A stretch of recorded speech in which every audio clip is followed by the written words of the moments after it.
Buenas tardes a todas, a todos. Es un gusto estar acá con ustedes. Hoy estamos de lujo en este seminario. Tenemos una gran expositora y otro gran expositor de la casa, así como un gran comentarista. El día de hoy, en este seminario permanente del Departamento de Ciencias Sociales y Políticas, se pondrá la ponencia Avances y retrocesos en las formas de salud en América Latina, los casos de Chile y México.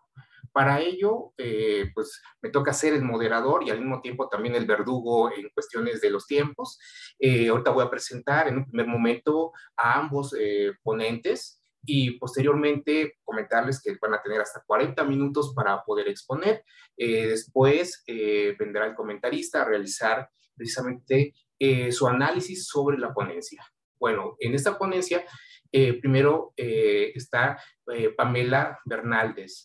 Ella es psicóloga, magíster en antropología y desarrollo, candidata a doctora en política social por la Universidad de Bath en Reino Unido e investigadora social a la Facultad Latinoamericana de Ciencias Sociales, Flaxo, Chile.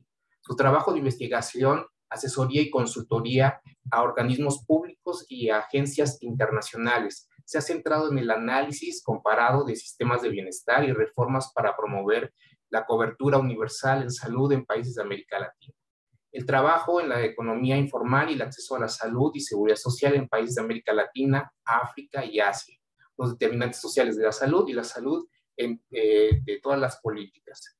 El profesor Ricardo Velázquez de Casa es profesor de tiempo completo de ese departamento desde 2017. Es doctor en política social por la Universidad de Bath, cuenta con maestría en políticas públicas por la Universidad de Manchester, es miembro del Sistema Nacional de Investigadores del SNI en el nivel 1. Se especializa en análisis comparado de políticas públicas con un enfoque histórico institucional. Sus publicaciones recientes incluyen estudios sobre el desarrollo y los resultados de los sistemas de salud en Chile y México, el diseño y las evaluaciones de reformas recientes de los sistemas de pensiones en América Latina y las acciones de gobierno mexicano para responder a la pandemia de COVID-19. Más adelante presentaré a quien va a analizar la ponencia y sin más preámbulo, yo le dejo a ambos el micrófono para que expongan su ponencia y les pido a todas y a todos que nos siguen por las redes sociales que también vayan poniendo sus preguntas a lo largo de esta presentación y las cuales se irán después leyendo en la misma. Adelante, Pamela, y adelante, Ricardo. Muchísimas gracias, Oscar.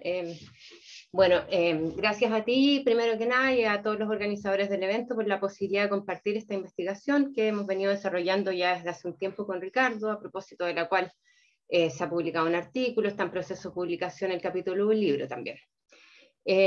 Como señalabas, esta presentación trata de los avances y las limitaciones de las reformas de salud en Chile y México. Un segundo que voy a cerrar.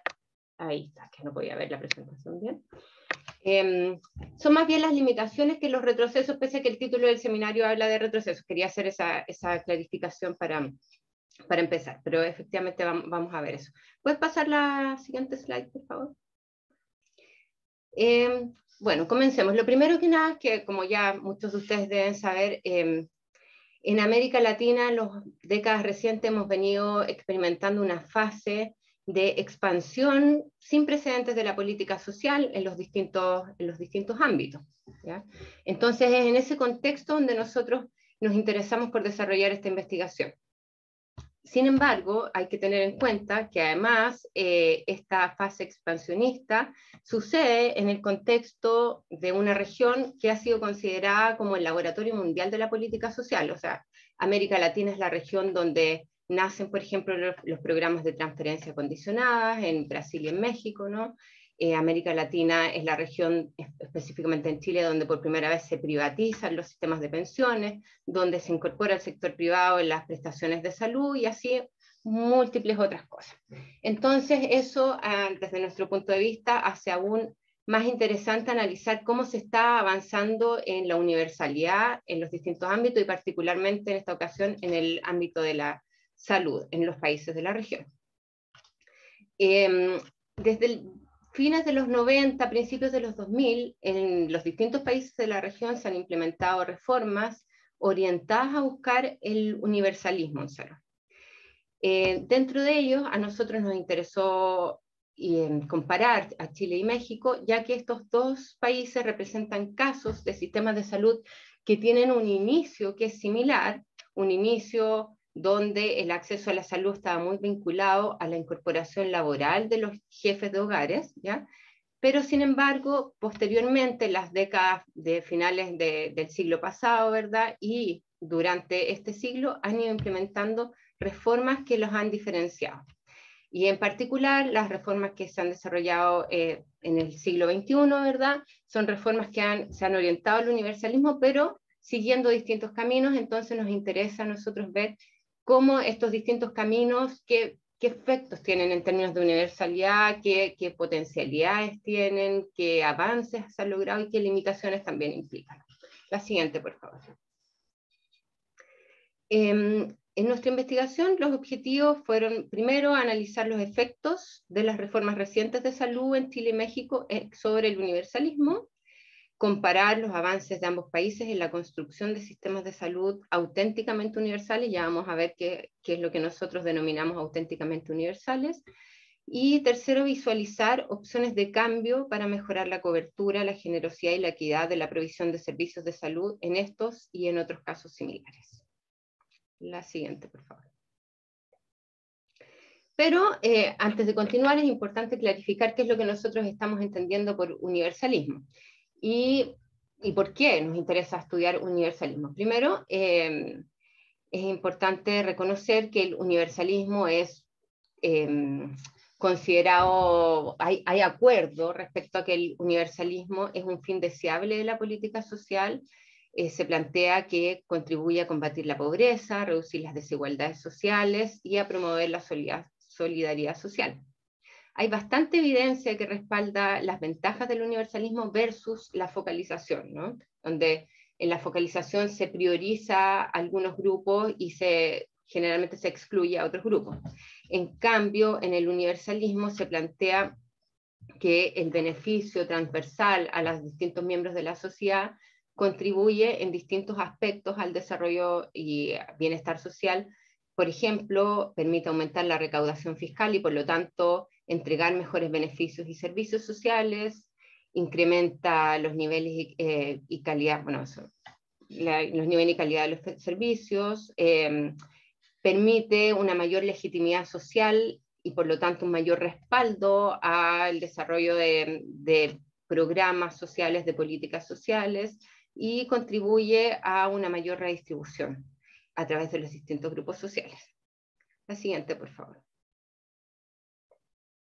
Sin embargo, cuando hablamos de universalismo, si bien hay consenso respecto a que sería algo que es deseable, no hay tanto consenso respecto a qué significa exactamente universalismo, ¿ya? Hay distintas definiciones. Por ejemplo, existe una definición legalista, donde el universalismo se asocia al acceso gratuito a programas sociales como un derecho ciudadano, pero, sin embargo, este derecho que es legal, ¿verdad?, no garantiza que el acceso sea efectivo, que realmente ocurra. Entonces, las personas están, teóricamente, tienen el acceso a un servicio, un beneficio social, pero no necesariamente eso ocurre.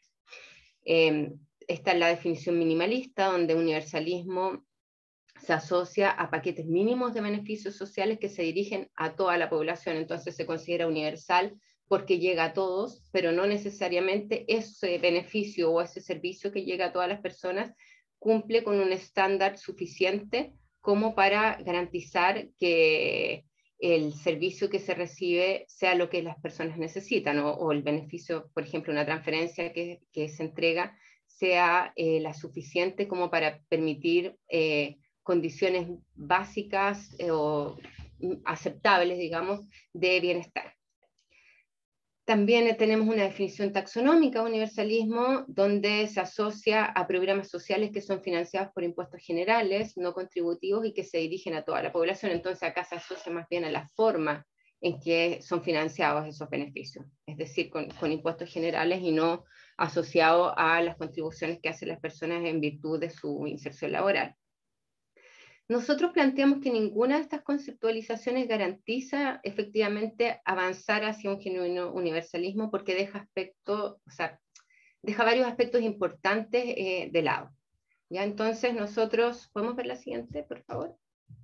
Nosotros consideramos, estuvimos revisando, ¿verdad?, distintas definiciones y consideramos que un aporte importante que se ha hecho en los años recientes fue propuesto por Juliana Martínez Franzoni y Diego Sánchez Ancochea, quienes, analizando la política social y las arquitecturas de políticas que favorecerían el universalismo, plantean que el universalismo involucra tres dimensiones, que son una cobertura masiva, es decir, que el beneficio o el servicio social efectivamente llegue a toda la población o al menos a la gran mayoría de la población, pero no solamente eso, sino que también los servicios o los beneficios que se entregan tienen que ser suficientemente generosos. ¿Qué quiere decir eso? Quiere decir que tienen que tener un nivel y una calidad suficiente como para brindar lo que están buscando brindar, ¿verdad? En el caso de la salud, para brindar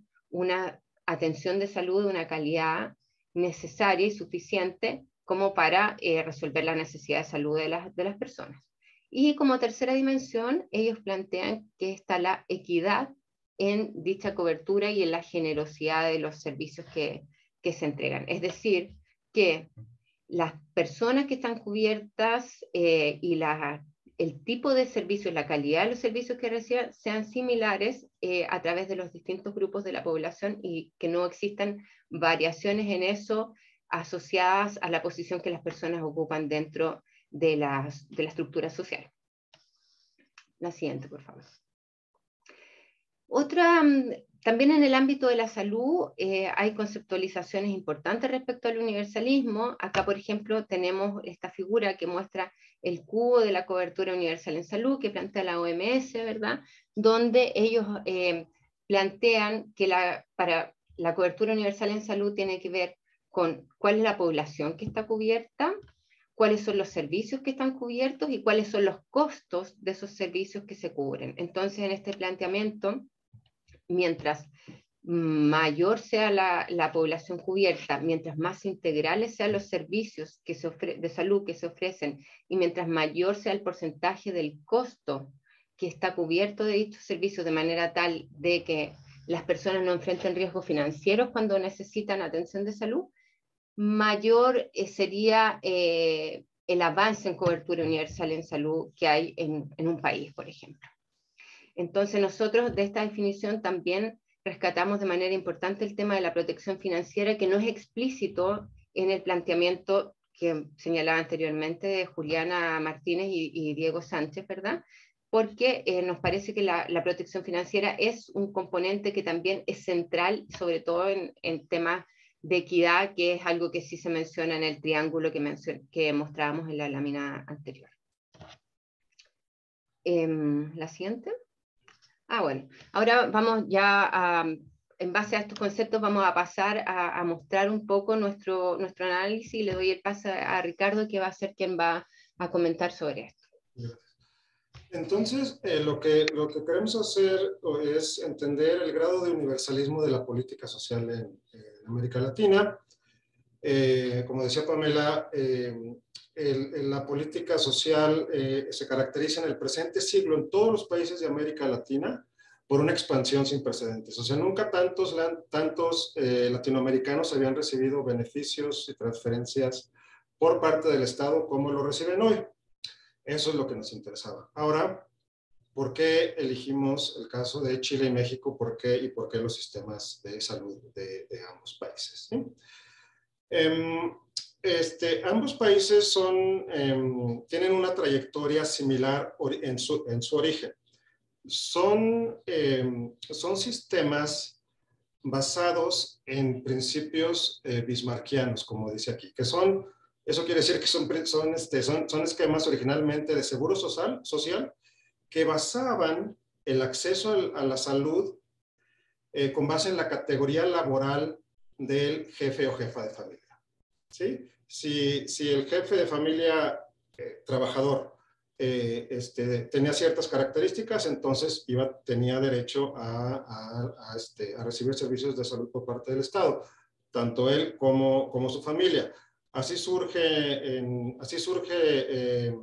los sistemas de salud, y así surge en general toda la política social en América Latina, ¿no? Aplicando este modelo de seguro social. Eso llevó a la creación de programas fragmentados con diferentes tipos de servicios para diferentes categorías de trabajadores y sus familias. En toda América Latina, igual en Chile y México, durante el siglo XX se fueron agregando programas de este tipo. Así continuó la trayectoria hasta después de la mitad del siglo XX y hasta las últimas décadas del siglo XX, cuando se da la reforma importante en Chile, a principios de la década de 1980, cuando se incorpora el sector privado en la provisión de servicios regulada desde el Estado. Y ahorita describiré de qué manera se incorporó al sector privado dentro de la política de salud. En décadas más recientes, y ya es en este siglo, ambos casos muestran esfuerzos por ampliar la cobertura a toda la población. El problema con los programas de seguro social en toda América Latina es que excluyeron a grandes sectores de la población. Básicamente, cualquier persona que no tuviera una relación formal de trabajo quedó excluida de la política social. Se introdujeron algunos programas, pero eran prestaciones mínimas, beneficios mínimos. Así es como se ha dado la expansión de la política social en América Latina, con la creación de nuevos programas para estos grupos de población excluidos, ¿sí? En Chile ya existe una cobertura del sistema de salud muy amplia para principios de este siglo, pero en México y en otros países no. Entonces ha habido esfuerzos importantes. Lo que buscamos es evaluar esos esfuerzos y determinar en qué grado han avanzado hacia la construcción de un auténtico universalismo conceptualizado como Pamela lo explicaba, no por el acceso legal al programa, sino por sus resultados. Esa es la característica de la conceptualización de universalismo que queremos adoptar y que nos parece más valiosa que definiciones solamente legalistas, ¿no?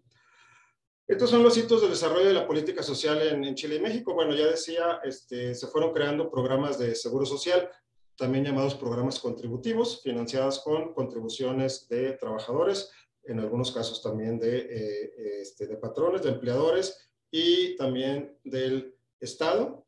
Y con las contribuciones de seguro social o de seguridad social se financian los programas. En México, este es el sistema moderno de salud. Ya existían servicios de salud públicos en ambos países desde antes, y en México desde el virreinato ya había ciertos servicios de salud que podríamos calificar como servicios públicos, ¿no?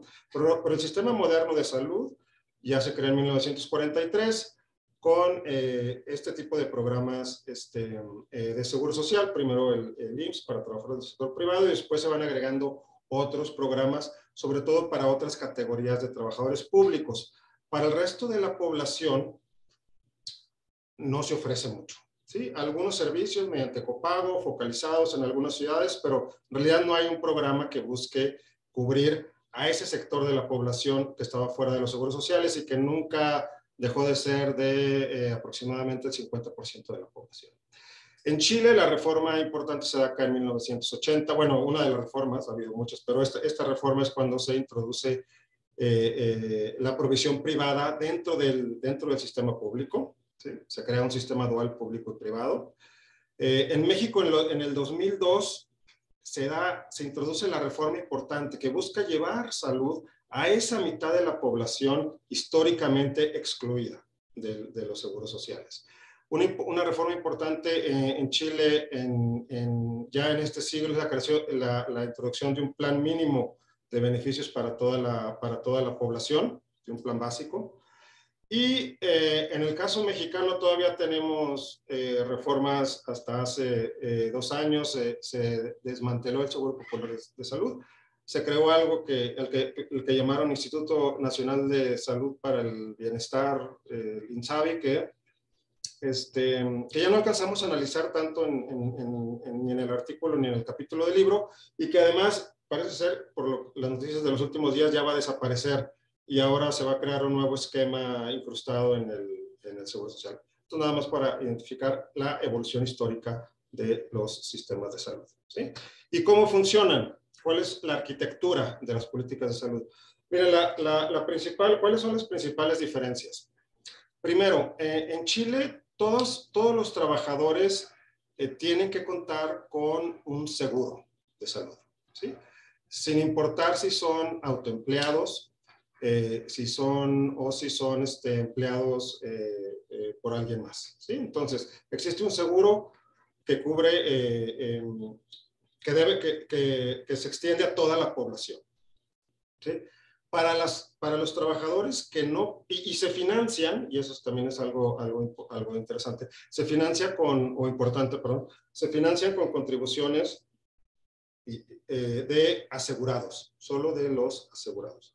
Para quienes no pueden cubrir, para quienes no pueden cubrir las contribuciones, el Estado cuenta con un régimen subsidiado, ¿sí? Subsidia el aseguramiento de esos trabajadores, ¿sí? O de esos grupos vulnerables o personas que no tienen la capacidad de pagar un seguro, ¿sí? Cuando los trabajadores se aseguran, ¿sí? Los que tienen la capacidad de asegurarse, de pagar contribuciones, eligen entre un seguro privado y un seguro público. El seguro público se cubre con las contribuciones que están establecidas en la ley. El seguro privado hay que pagar unas cuotas adicionales. ¿Sí? Hay que pagar unas cuotas adicionales. La otra diferencia en Chile es que existe una separación de asegurador y prestador de servicios, ¿sí? Y eso es diferente en México, ¿sí? Entonces, las aseguradoras son estas instituciones, FONASA, que es la compañía de seguro público, y las ISAPRES, que son las pequeñas, no las pequeñas, pero las compañías de seguros privados que aseguran a la población. ¿Sí? Y después, los proveedores de servicios pueden ser públicos o privados, públicos administrados por el Ministerio de Salud y creo también, a lo mejor Pamela me corrige, pero y gobiernos subnacionales, creo. Y después, un aspecto importante, bueno, así funciona, y un aspecto importante cuando se analizan las arquitecturas es ver las opciones de mercado, ¿sí?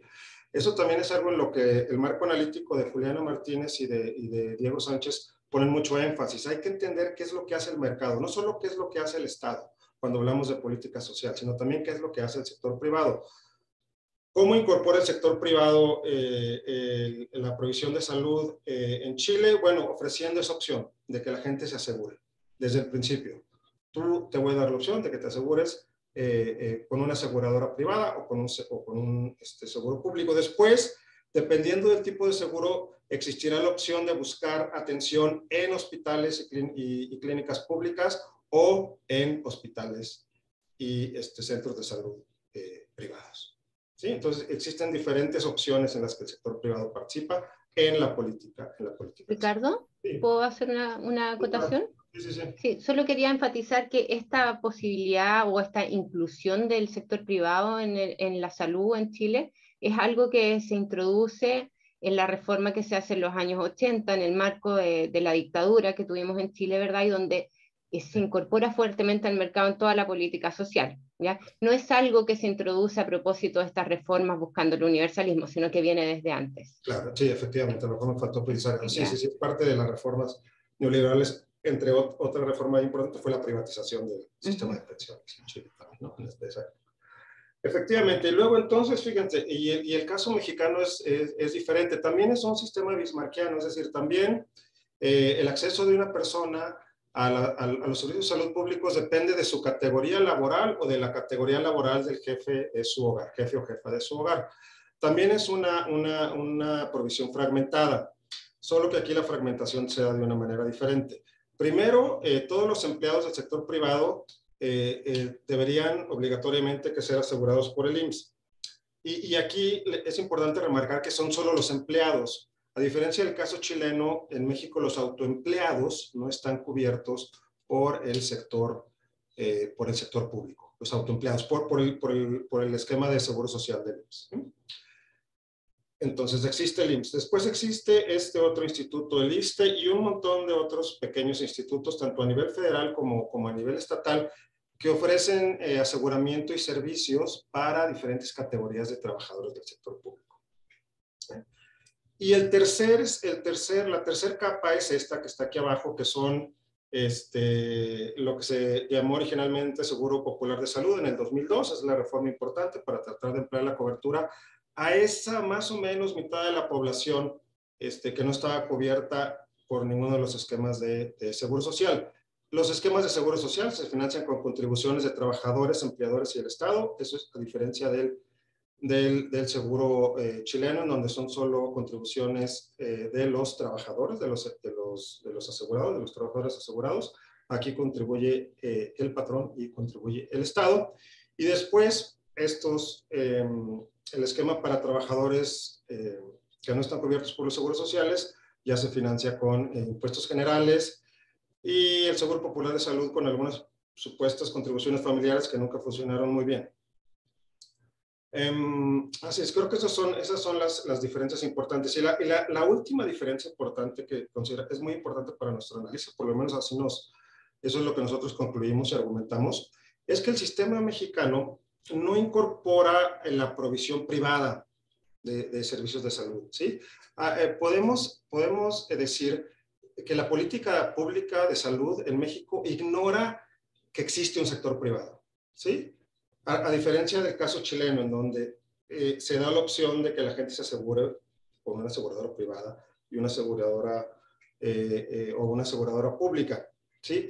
Esa característica es importante para entender los resultados de ambos sistemas. Esa forma de incorporación o no incorporación, o lo que nosotros llamamos incorporación implícita del sector privado en la provisión de servicios de salud, explica en buena medida los resultados de ambos sistemas. Entonces, esa es la arquitectura, eso es lo que comparamos, es como funcionan ambos sistemas hoy, después de la serie de reformas que en realidad comienzan con la creación de los sistemas en la primera mitad del siglo XX. ¿Sí? Ahora bien, ¿cuáles son los resultados? Entonces, según el marco analítico de Juliana Martínez y de esto de arquitecturas de salud y de Diego Sánchez, existen tres dimensiones que hay que estudiar, que hay que analizar para entender los resultados en materia de salud, ¿sí? La primera dimensión es la cobertura masiva. Lo primero que observamos es que la cobertura del sistema chileno es mucho mayor que la mexicana, ¿sí? Estos son datos del 2018, el 96% de la población, 2018, 2019, ya no me acuerdo, pero el 96% de la población contaba con un seguro de salud, ¿sí? Público o privado, dependiendo de lo que eligió al momento de asegurarse, ¿sí? Ya a principios del siglo, el 90% de la población contaba con un seguro, ¿sí? El 79%, perdón, de la población cuenta con un seguro público y el 15% son personas que eligieron un seguro privado. En México la cobertura es mucho menor, el 82% en 2017. Sin embargo, ha habido un gran avance con la creación del Seguro Popular en relación con el 2000, con principio de siglo, cuando solo el 40% de la población estaba cubierta por un seguro público de salud, ¿sí? No obstante, en México las limitaciones de la cobertura no es lo más grave. Lo más grave es que mucha gente no usa los servicios públicos, aunque cuente con un seguro público, ¿sí? Esto es por los problemas de calidad y de acceso. Entonces, aunque la gente esté afiliada por el IMSS o por el ISSSTE, pues va y utiliza un sector, pero utiliza servicios privados, ¿eh? Esta mercantilización se ha acentuado en años recientes, no se ha detenido, y en 2020 el 56% de los pacientes que buscaron atención médica lo obtuvieron en el sector privado, ¿sí? Esta es la fragmentación de la cobertura. Decíamos en Chile, FONASA, el esquema público asegura el 79% de la población y las aseguradoras privadas al 15%. En México, el IMSS en 2017 aseguraba el 36% de la población. El ISSSTE, que son trabajadores del sector público federal, casi el 5%. Lo que era el Seguro Popular, el 38%. Esta población quedó descubierta con la creación del INSABI. ¿Por qué quedó descubierta? Porque el INSABI nunca logró aterrizar la manera en la que se iba a cubrir esta población. Y 3.1% otros tipos de seguros públicos o privados. Aquí sobre todo son pequeñas, por ejemplo, los empleados de la compañía de petróleos, ¿no? De Pemex. Y un 18% de la población sin cobertura. Así estaba en 2017. Chile entonces tiene una cobertura mayor que la mexicana, mucho mayor que la mexicana. La arquitectura del sistema chileno genera una cobertura mayor, ¿sí?, que la mexicana. En cuanto a generosidad, y aquí lo que analizamos es la generosidad no solo en la oferta de servicios, sino en cómo la gente percibe esa oferta de servicios, ¿sí? Y lo que observamos es insatisfacción en ambos casos. Estos son algunos datos para el caso chileno. El 68% de la población manifestó estar insatisfecha con el acceso a los servicios en 2016. La percepción de estar menos protegida fue mayor en el sector público que en el privado, es decir, el sector privado ofrece servicios de mejor calidad para las personas que lo pueden pagar, ¿sí? Pero solo para las personas que lo pueden pagar. En el caso mexicano, y aquí hay problemas más graves aún con la calidad y con la percepción de las personas sobre la calidad y el acceso a los servicios públicos. Por ejemplo, en 2018 solo el 69% de las recetas de medicamentos se surtieron completas, ¿sí?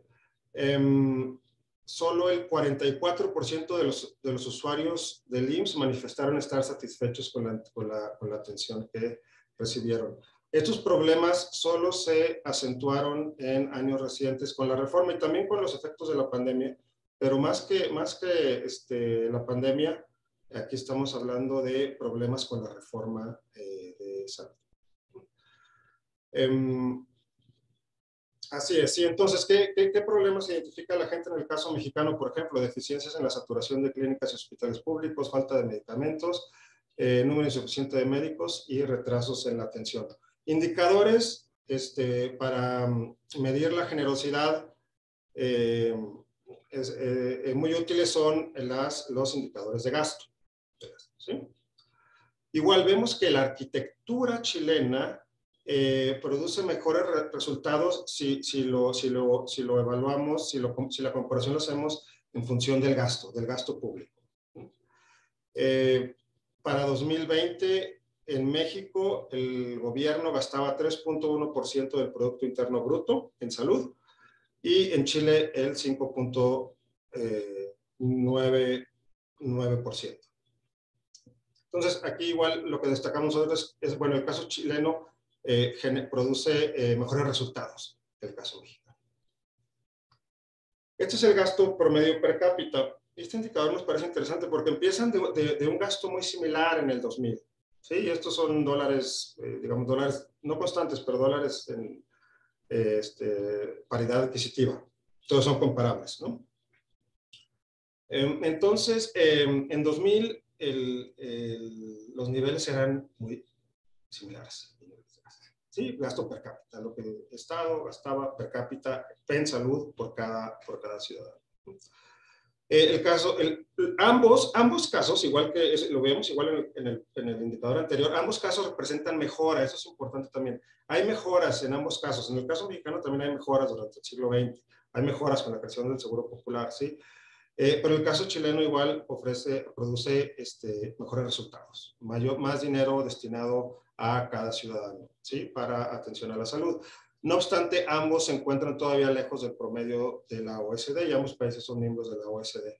que son de $3.999. ¿Sí? La última dimensión, la tercera dimensión es la equidad.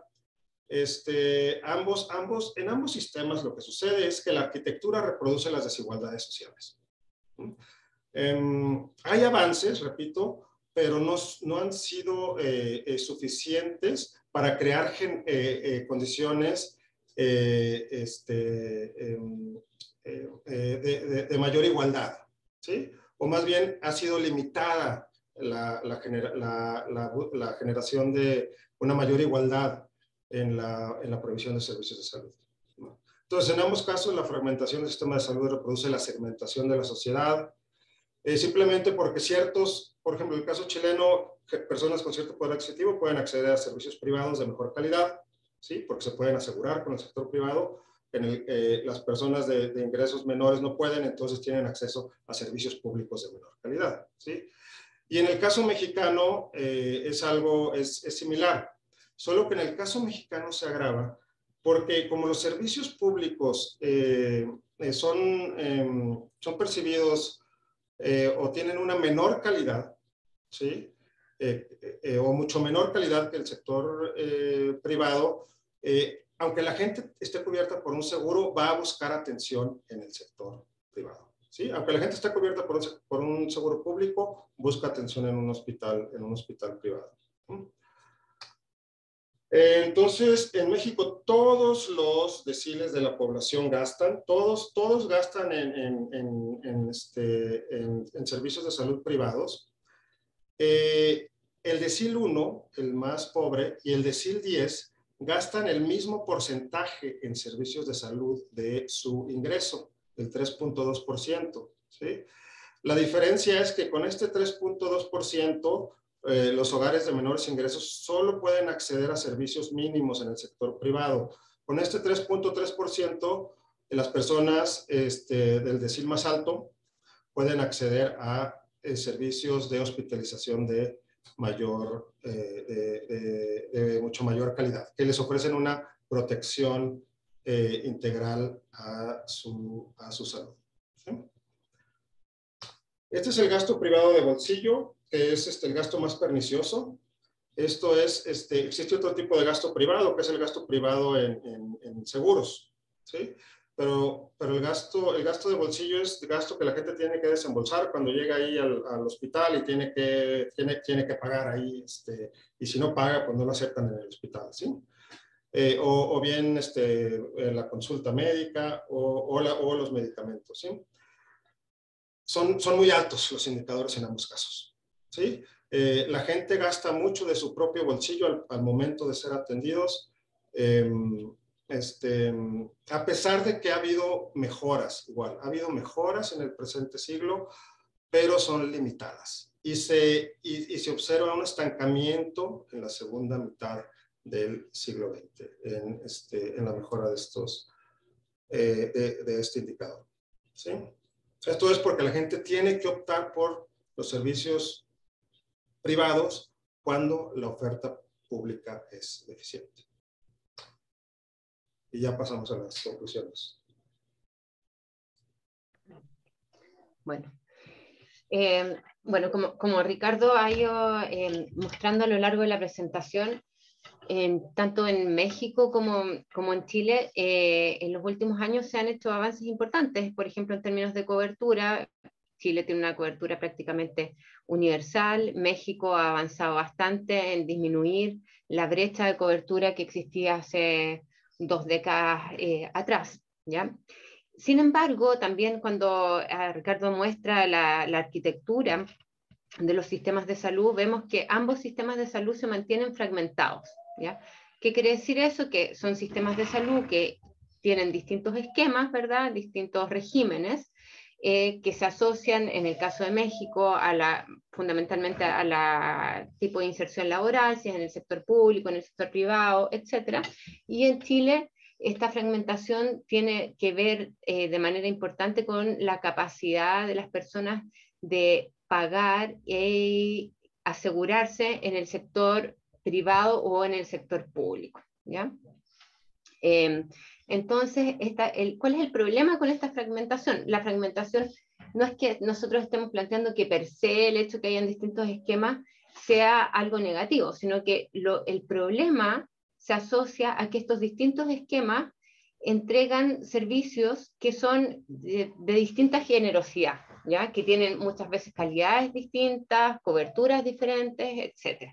Entonces, el punto que queremos enfatizar es que estos dos sistemas fragmentados lo que hacen es segmentar a la población y entregarla, por lo tanto, a distintos grupos de la población distintas calidades o distintas calidades, distintos niveles de acceso a los servicios de salud. En el caso de Chile, no profundizamos en eso porque no hay tiempo suficiente, pero en el sector privado, en el aseguramiento privado, se concentran los grupos de mayores ingresos, los grupos con menores riesgos de salud, la gente más joven, los hombres, los trabajadores formales, etc. Mientras que en el seguro público se concentran las personas con menores ingresos, las personas con mayor riesgo de enfermar, etc.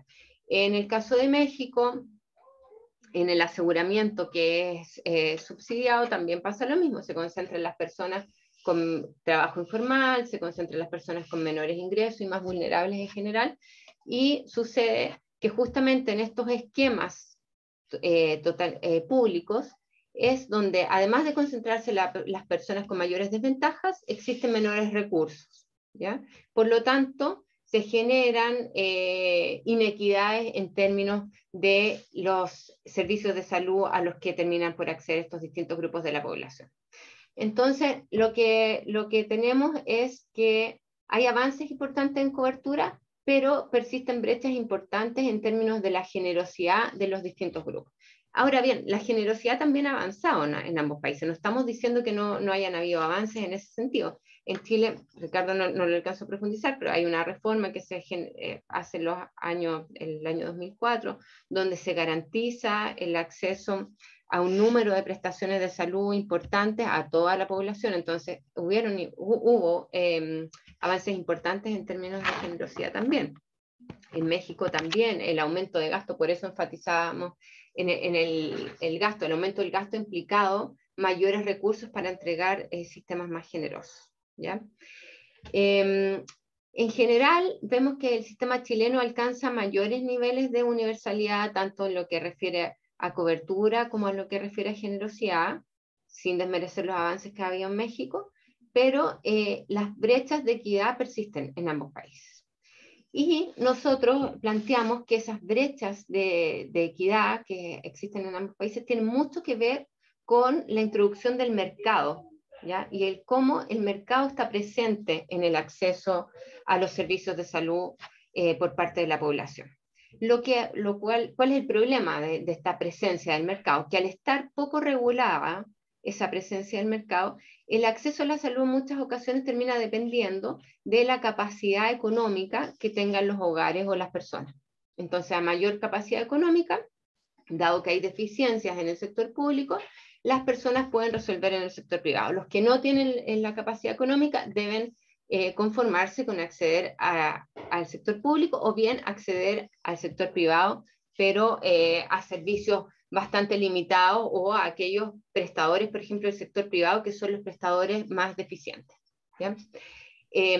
Ahora bien, en Chile la participación del mercado, como mostraba Ricardo, es una participación que está incorporada explícitamente, es decir, eso es parte de la arquitectura del sistema chileno, se incorpora en los años 80. En México, en cambio, y esto es importante, el mercado está presente de manera implícita, lo cual no quiere decir que esté menos presente, incluso hay ocasiones en que puede estar más presente, ¿ya? Pero es implícito porque no está reconocido por la arquitectura de la política de salud, sino que es algo que ocurre de facto, porque las deficiencias del sistema público o de los esquemas, digamos, oficiales, ¿ya? El IMSS, el ISSSTE, etcétera, hacen que las personas recurran de igual manera al sector privado a través de las farmacias, a través directamente de prestadores y por lo tanto incurran a mayor gasto de bolsillo y estén expuestas a un mayor riesgo financiero. Por lo tanto, en ambos casos hay una mercantilización del acceso a la salud, en uno explícito, en otro implícito, y en ambos casos eso puede generar inequidades importantes. Eso queremos destacar. A ver, ¿qué otro punto queríamos enfatizar?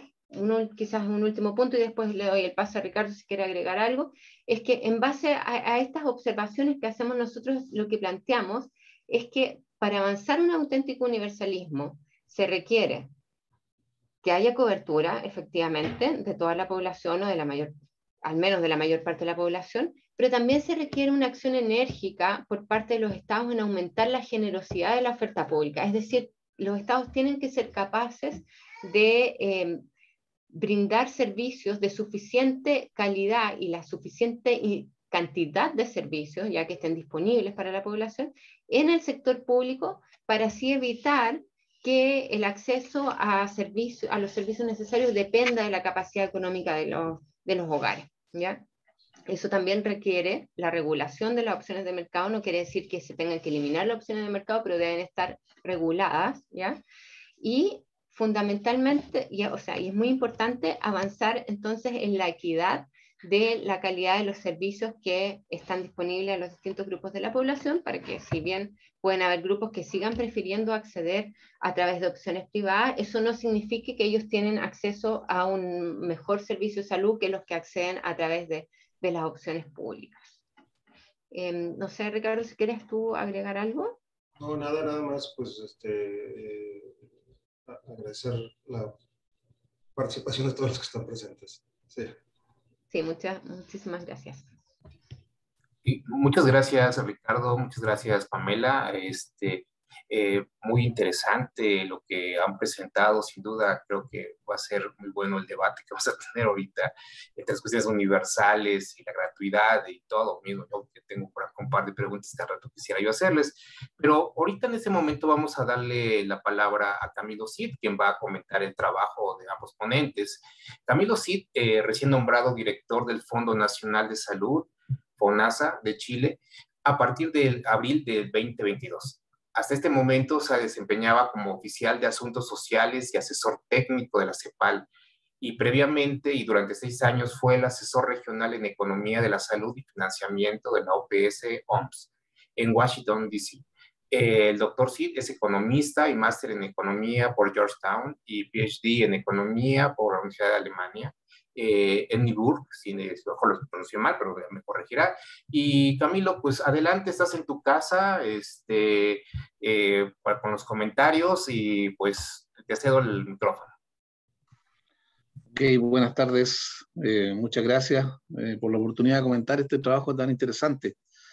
Yo primero quisiera saludar el trabajo que he visto en el paper que está publicado, ¿cierto?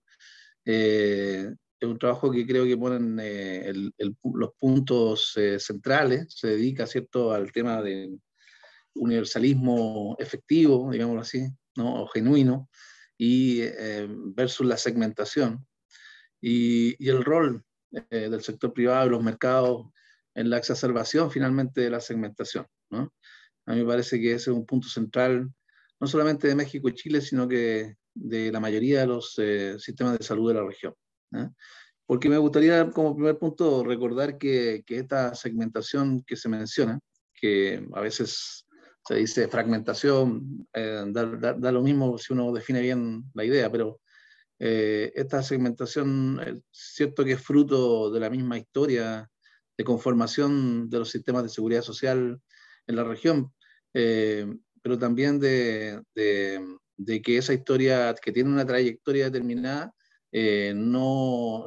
asumió distintos caminos, digamos, y tomó en algunos casos niveles graves de fragmentación y segmentación que hacen diferencias muy importantes dentro de la sociedad de los ciudadanos. Entonces, es cierto que en los países en general existen, ¿cierto?, un sistema de salud público, generalmente, como se llame, digamos, como esté más o menos concebido, ¿cierto?, como el Seguro Popular, o como el SENASA de República Dominicana, o como el CIS de Perú, o varios otros, digamos, o simplemente los sistemas nacionales de salud de algunos países, que son, digamos, que son pobres en términos de la disponibilidad de recursos, y están armados para servir a los pobres, ¿no? Y luego, en general, hay sistemas que son contributivos, que responden a las necesidades de los grupos de trabajadores formalizados, que son los institutos, las cajas, que son seguros un poco mejores, en algunos casos bastante mejores, ¿cierto? Pero que están limitadas a ese grupo social, que en algunos lugares son bastante limitados. O sea, en México hay una informalidad alta, pero es radicalmente, o sea, o mucho más importante, por ejemplo, en Bolivia o Perú, ¿no? Entonces, son los trabajadores formales solamente que tienen acceso a un esquema más o menos organizado, más o menos robusto de salud. Y luego, en general, estoy diciendo, ¿cierto?, un sistema privado que también puede ser más o menos organizado, que puede ser explícito o implícito, pero que en general está presente y disponible para aquellos sectores que tienen mayor disponibilidad de recursos, ¿no? Entonces, esa convivencia tripartita, digamos así, de sistemas de salud dentro de cada país, genera que finalmente existan, en el fondo, subpaíses dentro de un mismo país. O, por ejemplo, por ejemplificar, yo podría decir que en las cuentas que ustedes hacen de FONASA, del sector público, si uno hiciera algunos ajustes, probablemente el gasto público sería muy similar al mexicano, ¿eh? Porque hay unas cuestiones técnicas también que tienen que ver con cómo contabiliza el gasto público la OSD, ¿eh? Pero que, bueno, harina de otro costal, diría yo, pero más bien la idea es que hay un tema de gasto muy similares, los per cápita, digamos, de cada segmento son tremendamente diferenciales, ¿no? Por ejemplo, si yo considerara el gasto de bolsillo de cada segmento como parte del gasto en salud, y tratara de identificar cuánto gasta cada sector de la sociedad. Por ejemplo, en el caso chileno, yo diría que la gente de ISAPRE, las personas de ISAPRE, no significa que las ISAPRE, las personas de ISAPRE disponen de 4 veces más recursos per cápita que las personas de FONASA, ¿no? Entonces, ellos viven con un gasto per cápita similar al de Francia o al de Alemania, un poquito menor, por encima del promedio de la OECD, ¿no? Y la gente que, digamos, que está en FONASA lo hace con un per cápita similar al de México, similar al de bueno, otros países latinoamericanos, ¿no? Que están muy por debajo del promedio de la OECD, ¿no? Esto es importante porque las desigualdades que se dan entre países son bien grandes, que en algunas situaciones no se condicen ya ni siquiera con los niveles de desarrollo histórico de nuestros países, ¿no? Entonces, ¿qué quiero decir con esto? Estos países que he mencionado, que son países más avanzados, más desarrollados, tenían un 6% del PIB, por ejemplo, de gasto público ya en los años 60 o en los años 70. Hubo un grupo que lo obtuvo en los años 90, y esos son los más atrasados, ¿no? Con unos PIB per cápita similares a los que tienen nuestros países hoy día, ¿no? O sea, ¿por qué no se produce ese avance de financiamiento en nuestros países? Es una pregunta también abierta, ¿no? Porque nuestros países están marcados por otra dinámica también de desarrollo, ¿no? Marcada por la desigualdad y por la segmentación social más en general, digamos, ¿no? La fragmentación de la sociedad y la división de la sociedad, digamos, en distintos estratos y clases, digamos. Entonces, eso también es importante a la hora de analizar este sector. Fíjense que yo estaba leyendo el paper, repasándolo hace unos días atrás, y pensaba que hay cierta, y esto lo había estudiado yo en otro trabajo, que hay cierta coherencia entre el desarrollo de las reformas que ustedes mencionan y el desarrollo histórico, al menos económico, ¿no? Incluso hay una relación entre las reformas y las crisis económicas, ¿no?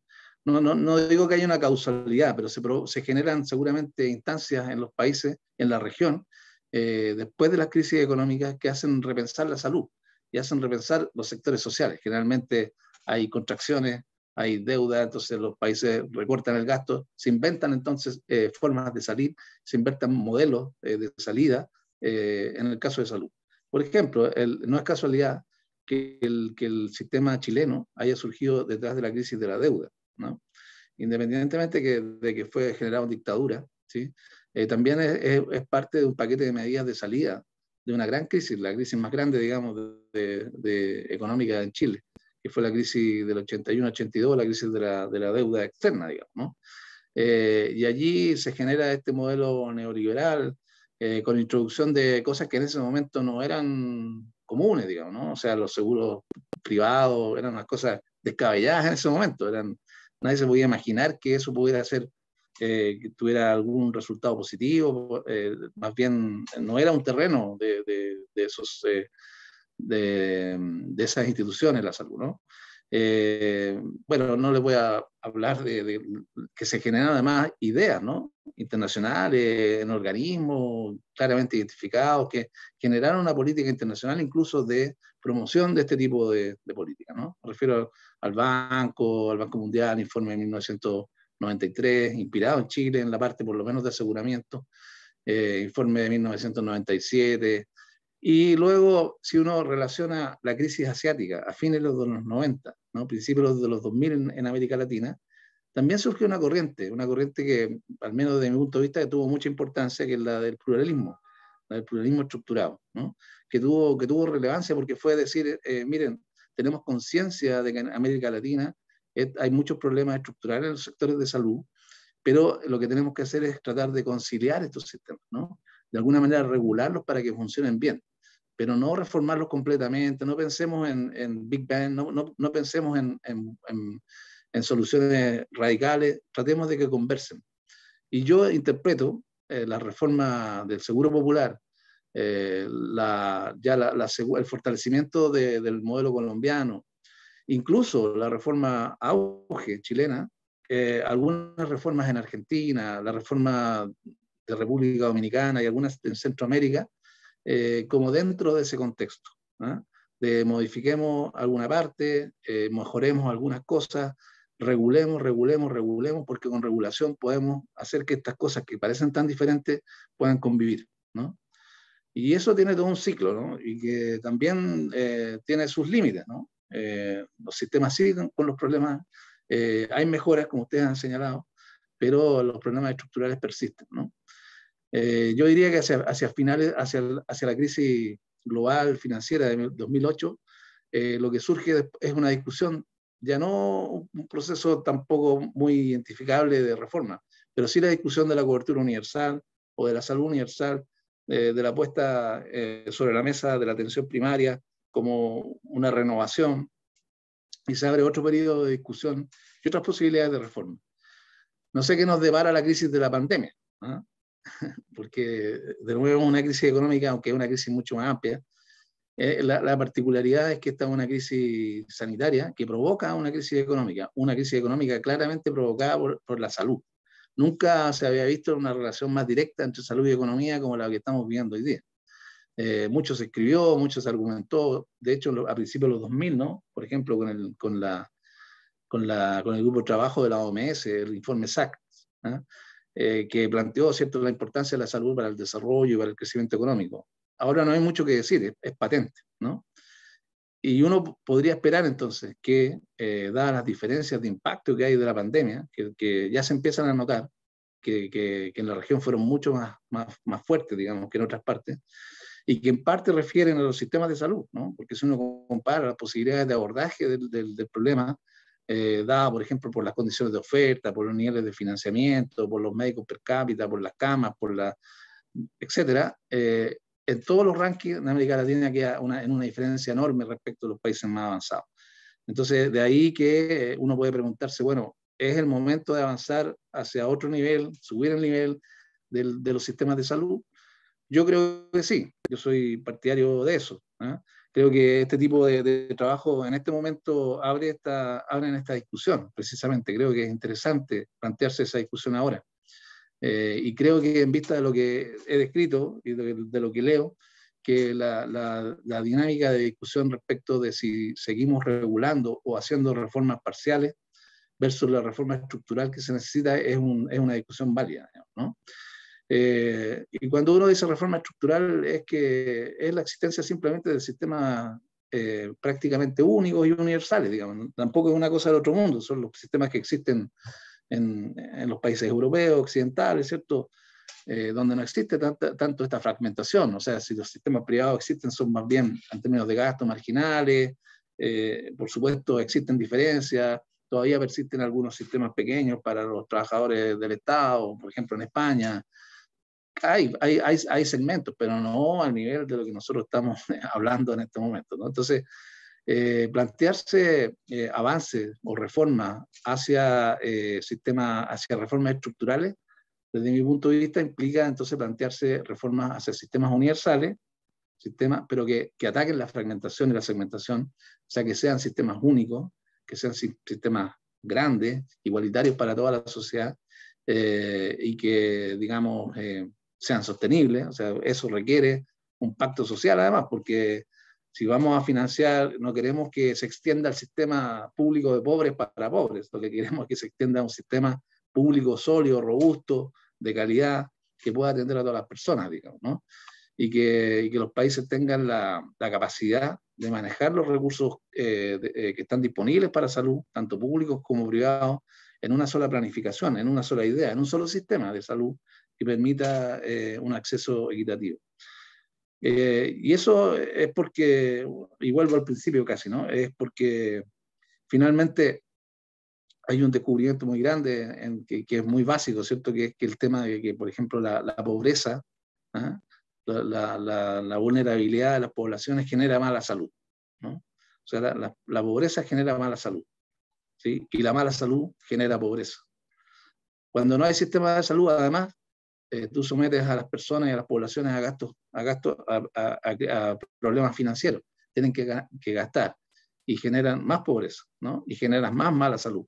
Y entonces ingresa a un círculo vicioso, que no se rompe, sino con el sistema de salud. Al final el sistema de salud es la representación, la otra cara de la moneda del gasto de bolsillo y de la desprotección financiera, porque es la organización con recursos y sostenibilidad de esos recursos de un sistema que pueda acoger las necesidades de salud, tanto cuando las personas enferman como cuando no están enfermas, y son capaces de responder entonces a este proceso de salud-enfermedad que viven las poblaciones, ¿no? Entonces, creo que, para terminar, digamos, creo que a mí me inspiró mucha idea el paper. Creo que está totalmente, además, con una discusión muy vigente en América Latina en este momento, y creo que abre, digamos, caminos para las ideas y para discutir en la región distintas, más allá de que son importantes además para los países que están comparando, ¿sí? México y Chile, pero que abre perspectivas, análisis muy enriquecedores. Así que muchas gracias y felicitaciones de nuevo a los autores. Muchas gracias, Camilo. Pues vamos a hacer lo siguiente para la dinámica de 1, de réplica, 2, comentarios y preguntas. Primero, yo les voy a dar la palabra a Ricardo y a Pamela para dar réplica a Camilo. Y segundo, ahorita aquí ya en el chat del Zoom ya hay algunas preguntas. Entonces, en el orden en el cual están aquí las preguntas, les voy a dar la palabra a las personas que son compañeras, todas las que han puesto acá sus preguntas para que la externen verbalmente. Posteriormente, las personas que quieran participar, pues les pediría que alcen la mano y de esa forma les voy a ir dando la palabra a todas y a todos. Y de igual forma, las personas que nos siguen por las redes sociales, si tienen preguntas, por favor, póngalas en el Facebook. Ahorita las vamos a ir recogiendo para que las podamos leer acá. Y pues adelante, Ricardo y Pamela.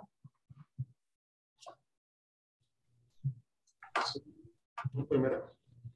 Sí. Si tuvieran alguna réplica de lo que dijo Camilo. Estaba en silencio, perdón. Bueno, muchísimas gracias, Camilo, por los comentarios. Me parece muy interesante la reflexión que hace y la mirada además regional, ¿verdad? Porque relevando todos los aspectos en común que hay en la región, tanto en el presente como histórica.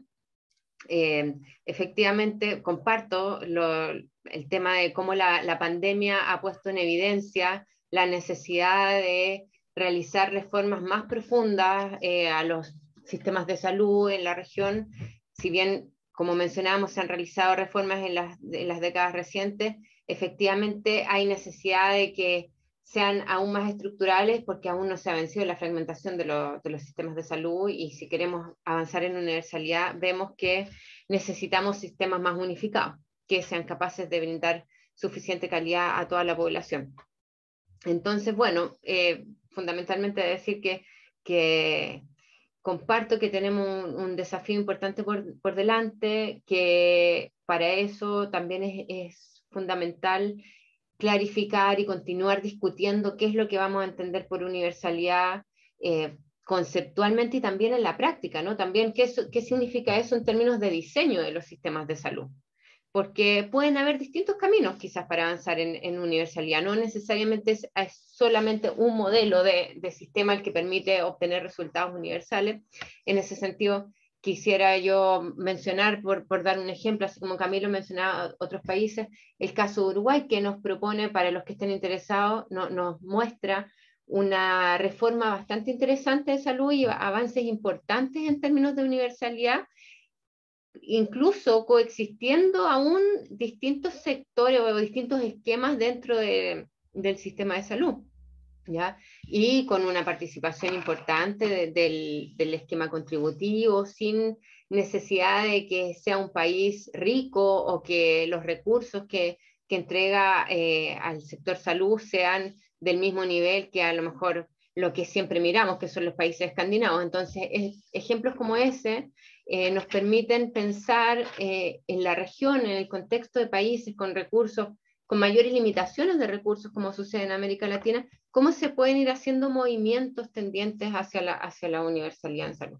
Entonces, eso, es decir, lo de la pandemia, que efectivamente es una invitación a seguir pensando en esto, la importancia de los análisis comparados, la importancia de mirar distintos países, más allá de México y de Chile, para tomar lecciones e ir diseñando las reformas que se requieren en la región. Así que, gracias. Yo nada más agradecería también a Camilo por sus comentarios muy valiosos, y solo puntualizaría algo o agregaría algo a lo que está comentando Pamela. O sea, cuando vemos sistemas de salud, lo que hay en el mundo son muchos modelos. O sea, lo que sobran son modelos de provisión de servicios de salud, ¿sí? Entonces, de lo que se trata es de aprender de los modelos que funcionan mejor para diseñar las reformas domésticas. Y esto lo digo por el caso mexicano, ¿sí? Y por las reformas más recientes, ¿sí? Más recientes. Existen diferentes modelos, y existen diferentes modelos que pueden o no incorporar al sector privado de diferente forma, o que incorporan al sector privado de diferente forma, ¿sí? Creo que en el caso mexicano, la limitada capacidad de aprendizaje del gobierno actual nos ha llevado a reproducir el modelo que ya se había creado desde que se introdujo el Seguro Popular de Salud. Se continuó con lo malo y se eliminó lo bueno del Seguro Popular de Salud. Ese fue el problema. Ese fue el problema en México, ¿sí? Lo que debería estar haciendo el gobierno mexicano es salir a tratar de aprender de la gran variedad de modelos de provisión de servicios de salud que existe, y tratar de adoptar y de adaptar las políticas que pueden funcionar aquí. Entre ellas, ver de qué manera se va a articular la relación entre el sector público y el sector privado, ¿sí? Lo que se viene haciendo en México es que se ignora al sector privado, ¿sí? El sector público hace como que el sector privado no existe. ¿Por qué no? Pues porque no se puede hablar de sector privado y no se puede privatizar nada. Y esto viene, no es del gobierno actual, viene desde principios de siglo, desde el 2002 con la creación del Seguro Popular, que originalmente traía una idea de incorporar al sector privado, y luego eso se desechó y solo se hizo a través de una manera muy limitada de subrogación de servicios, cuando la oferta no existe en alguna localidad. Creo que esa es una conclusión, además de las que ya comentábamos, que se debe señalar, ¿sí? Para el caso mexicano, ¿cómo pueden interactuar el sector público y el sector privado, ¿sí? Para ofrecer mejores resultados a toda la población bajo un sistema unificado o relativamente unificado, ¿no? O lo más unificado posible que sea que ofrezca servicios de calidad, una cobertura integral a la gran mayoría de la población con la misma calidad. Creo que esa es una tarea pendiente para el caso mexicano. Y otro punto que me pareció importante y que no abordamos tanto en el paper ni en el capítulo que va a salir pronto es la causalidad. La causalidad de la expansión de los sistemas de salud, como comentaba Camilo, pues de diferente forma en diferentes países, ¿no? Ha habido reformas, como en otras áreas de la política social. Y aquí lo que yo destacaría es que creo que es importante tomar en cuenta que si bien es cierto que los factores económicos son muy importantes, crisis económicas, además unas condiciones económicas estables han permitido la ampliación de la política social en muchos países de América Latina en el presente siglo, por lo menos hasta hace algunos años, ¿sí? También hay otra variable que creo que hay que considerar y que creo que es importante y es muy relevante tanto para el caso mexicano como quizás para otros países de la región y a lo mejor fuera de la región también, que es el efecto de la democracia en la expansión de la política social, ¿sí? La democracia, la consolidación de regímenes democráticos puede ser una variable que en varios países haya detonado esta ampliación de la protección del Estado hacia diferentes grupos de la población y hacia muchos grupos excluidos, como no había pasado nunca antes, ¿sí? Esa es la variable que está presente en los países latinoamericanos, ¿sí? La consolidación de la democracia. Democracia a través de la competencia electoral, pero yo destacaría otra manera en la que la democracia detona mejores políticas sociales, ¿sí? Con todas sus limitaciones, como podemos ver en el caso mexicano y quizás también en el caso chileno en los últimos años, pero es mejor lo que tenemos ahorita a lo que existía antes, ¿eh? Eso es un hecho. Es lo mejor lo que tenemos ahorita a lo que existía en 1998, ¿sí? O 99, ¿no? La democracia a través de la apertura de espacios para el intercambio de ideas. Eso es lo que es, ¿sí? Eso solo se produce en regímenes democráticos. Las autocracias no permiten lo que estamos haciendo ahorita, que es dialogar, que es deliberar, que es intercambiar ideas. Y solo bajo regímenes democráticos llegan nuevas personas, llegan nuevas ideas a los procesos de formulación de políticas públicas que permiten diseñar nuevos programas que buscan beneficiar a grupos de la población que pueden haber estado excluidos. Eso agregaría. ¿Sí? Muchas gracias. A continuación, vamos a irnos de bloques de 3 en 3 de las preguntas. Primero, voy a leer una que está por medio de las redes sociales que nos han hecho a través de Facebook. Y posteriormente le voy a pedir en lo que las compañeras Minerva López y María de Jesús Serrano van a abrir sus micrófonos para que pregunten directamente a los ponentes. La pregunta que hacen vía las redes sociales dice lo siguiente: ¿cuál sería el escenario que se podría plantear dado el gasto decreciente por parte del gobierno a la política pública de salud? Es decir, ¿sería viable contemplar en algún momento un universalismo? Y bueno, le dejo la palabra a Minerva López Millán, por favor. Sí, la pregunta solamente era, bueno, la verdad, la primera, son dos. La primera es, ¿por qué comparar México con ISAPRE? O sea, con dos contextos digamos, de reforma sanitaria muy distintos, procesos diferentes. ¿Por qué comparar México y Chile? Y no, por ejemplo, no con Brasil. ¿Por qué? Esa es una pregunta que pues solo ustedes saben. Y la segunda es ese uso tan peculiar del concepto de generosidad. Tal como lo anoté, generosidad en la oferta pública y generosidad de los servicios. ¿Podrían explicar un poco más de eso? Gracias, Minerva. María de Jesús Serrano, por favor. Claro, buenas tardes. Muchas gracias por la presentación, muy interesante. Y bueno, tengo dos preguntas. La primera, pues se relaciona directamente con INSABI. Comentaba acá en el chat que en la teoría, la lógica o el marco que rige a INSABI es la atención primaria. y pues a nivel internacional esta atención pues es el método idóneo para poder atender los diferentes problemas de salud.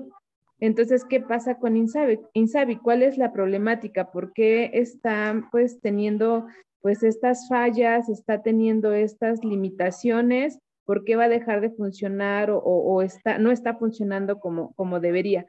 Y la segunda tiene que ver con el gasto de bolsillo.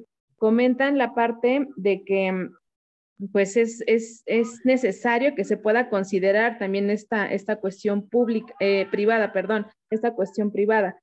Pero pues el gasto de bolsillo tiene un enfoque totalmente curativo. Yo como población acudo con este servicio solamente para atender el problema. Entonces a largo plazo tampoco sería idóneo desde mi perspectiva, porque no se estaría atendiendo pues las necesidades reales de las diferentes problemáticas. Y en este punto pues me gustaría saber su opinión. Muchas gracias. Gracias. Entonces, si quieren adelante, Ricardo y Pamela, en el siguiente bloque ahorita ya está Patti, luego se le daría a Roger también la palabra, pero vamos primero en bloques de 3 en 3. Entonces, adelante. Como quieras, si quieres, yo contesto algo aquí algunas preguntas que son para el caso mexicano, las contesto, ¿sí? Bueno, la primera no sé si era para el caso mexicano-chileno, para los dos. Pero en el caso mexicano, con los niveles de gasto actual, si es posible llegar a un universalismo, pues no, para nada. Inclusive, curiosamente, en el caso mexicano, en términos reales, el presupuesto de salud se redujo en 2021 en comparación con 2020. Fue menor, se redujo el gasto, ¿sí? Para el 2022 sí hay un incremento, pero no es significativo. No es significativo. O sea, como comentaba Camilo, creo que como comentábamos en la presentación, más allá de las diferentes formas en las que se puede gastar el dinero, la OMS recomienda mínimo un 6% de gasto, 6% como porcentaje del Producto Interno Bruto de gasto público, ¿sí? El caso mexicano, en el mejor de los casos, llegará al 3%. ¿Sí? O sea, es la mitad de lo mínimo que establece la OMS, ¿sí? Como un indicador. Todavía hay que ver cómo se gasta, ¿verdad? Pero para empezar ahí ya podemos decir que no, pues no es suficiente. Y el problema es de dónde sale el dinero. Ese es otro problema. Cuando se pagan cuotas del IMSS bajo programas contributivos, ¿sí? Pues ahí está la fuente de financiamiento. Así se financian los programas. Si avanzáramos hacia una mayor formalización del mercado de trabajo, el IMSS podría tener más dinero para ampliar la cobertura, mejorar los servicios y todo esto, y además más gente tendría derecho, porque estaría dentro del sector formal. Si se opta por este tipo de programas no contributivos, ¿sí? Pues se carece de una fuente de financiamiento. Entonces, ¿de dónde sale el dinero? Es un problema grave para definir cómo avanzar. Sobre la comparación de México y Chile, a lo mejor ahorita Pamela también quiere agregar algo. Creo que en algún momento comentamos de comparar Brasil también con México y Chile. Ya no me acuerdo, pero por ahí también hay comparaciones interesantes de México y Brasil. No, pero el caso chileno y mexicano nos parece comparable, interesante la comparación, precisamente por eso, porque son diferentes. Precisamente por eso. Es por su diferencia que creo que la comparación puede ser pertinente. Otra pregunta es sobre cómo conceptualizamos la generosidad. No sé si Pamela quiera agregar algo, quiera decir algo sobre eso. Y sobre el INSABI nada más digo lo siguiente. Es que el INSABI, que fue la reforma en México, que se concentró en el primer nivel de atención, es más, el INSABI representa un peor sistema que el anterior, que el Seguro Popular de Salud, porque el Seguro Popular de Salud sí cubría muchas enfermedades y esta atención de tercer nivel, ¿sí? Había un gasto para fondos catastróficos de salud, ¿sí? Lo que hace el INSABI es que adopta esta noción del universalismo básico que comentábamos en la presentación, que es como no les podemos dar mucho a todos, les vamos a dar poquito a todos, ¿sí? Porque es para lo que alcanza. Y se concentra en el primer nivel de atención. Esta es una opinión que he estado desarrollando. en tiempos, en semanas, en meses recientes. Es peor, creo, para el caso mexicano concentrarse solo en el primer y segundo, en el primer nivel de atención, porque a final de cuentas, la oferta privada de consultas, de servicios de primer nivel, es accesible para muchos sectores de la población en México, ¿sí? Sí, 30 pesos que cuesta una consulta en un consultorio privado, pues no es tanto y en realidad es accesible para mucha gente, ¿sí? Digamos que mucha gente puede acceder o puede cubrir ciertas necesidades de salud en el primer nivel de atención, ¿sí? Posiblemente hasta podríamos decir la gran mayoría de la población puede acceder a servicios de consulta privados, ¿sí? Con esos costos tan bajos que existen actualmente, ¿sí? Sobre todo en los consultorios que están en farmacias. No así a servicios de hospitalización. Ahí sí están inaccesibles para buena parte de la población, ¿sí?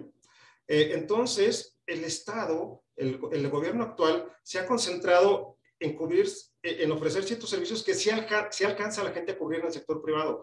Y ha descuidado, sacó del INSABI los servicios de hospitalización, que son los que cuestan más, son los medicamentos más caros, ¿sí? Enfermedades crónicas, ¿sí? Y ahí hay un gravísimo problema con lo que ha estado haciendo el gobierno actual, ¿sí? Un gravísimo problema con esto del INSABI. En cuanto al gasto de bolsillo, nada más diría, pues es que lo consideramos porque ese es el indicador clave, creemos nosotros, ¿sí? Y es el indicador en el que hay que concentrarse, en qué medida se reduce el gasto de bolsillo, el gasto de bolsillo, ¿sí? Puede haber gasto privado en salud, hay que ver cómo se incorpora el sector privado dentro de la política pública, pero el gasto de bolsillo quiere decir que hay un sector privado desregulado. ¿Sí? Una oferta privada desregulada en donde la gente se atiende donde puede, cuando tiene que atenderse, ¿sí? Sin ninguna dirección de la política pública, ¿sí? ¿Sí? Entonces, por eso creemos que el gasto de bolsillo es un indicador clave para entender los avances de un sistema hacia una mayor universalidad o universalismo.